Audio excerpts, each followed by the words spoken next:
course, not all of Indy's obstacles are otherworldly. Some of them involve hostile natives or nations at war. People are trying to kill him. I know that! It's a new experience for me. It happens to me all the time. Oh, there are many aspects of Indiana Jones that are real life. There are many archaeologists that can tell you stories about bandits that held them up, or living out in the wild and getting dirty and eating terrible food. You're not eating? I have bugs for lunch.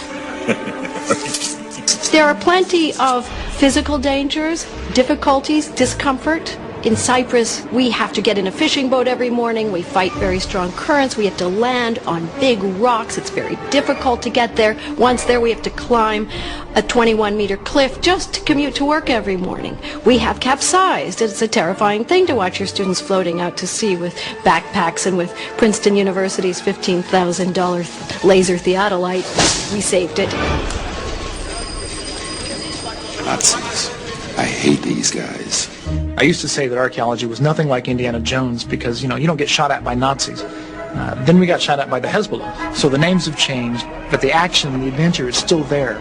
Some of the areas in the Middle East, we have to take a bulletproof bus, to certain areas. You always have to be cautious. If you look at the map, I have not been able to dig in Afghanistan, Iraq, Iran, Lebanon. Most of these countries that were available and very active in archaeology right through into the 70s are no longer as viable. The truth is, we dig in areas where there's modern disputes, be they political disputes or religious disputes, and these disputes carry over into your daily life.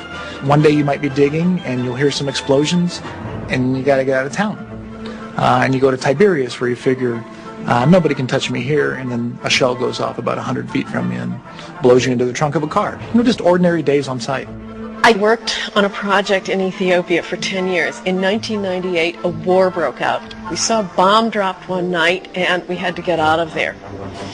The American ambassador called me up and he told me, get out of there, but he didn't tell me how.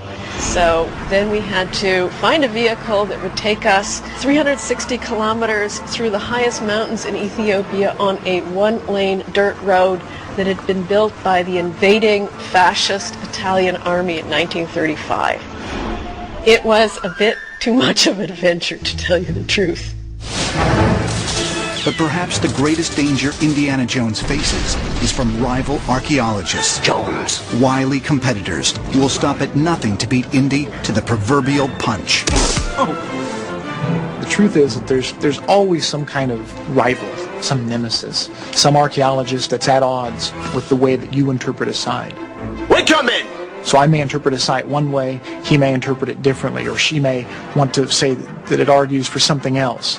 And so maybe I don't have a guy shooting at me with a gun trying to take away the thing I found, but there are these types of rivalries in archaeology, camps if you will, that want to explain things differently.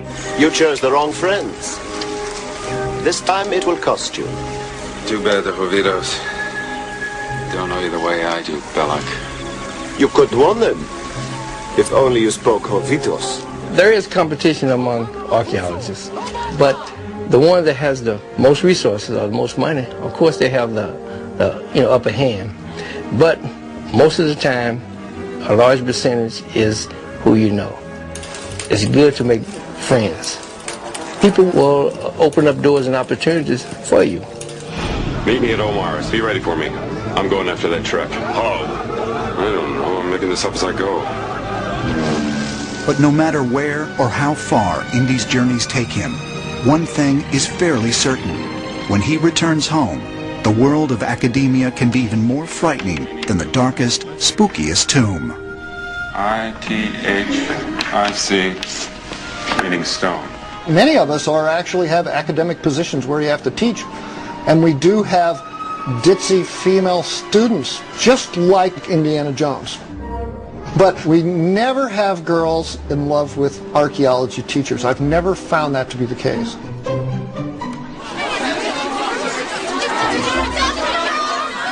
What I really liked in the Indiana Jones, the one thing I really loved, when he goes back to the university. And it's just like when I go back to the university. It's just culture shock and terrible. And I'll see each and every one of them in turn. They're turning in their papers, and they want to know about their grades, and did he read their papers, and he's besieging his office. That was very realistic. That was dead on.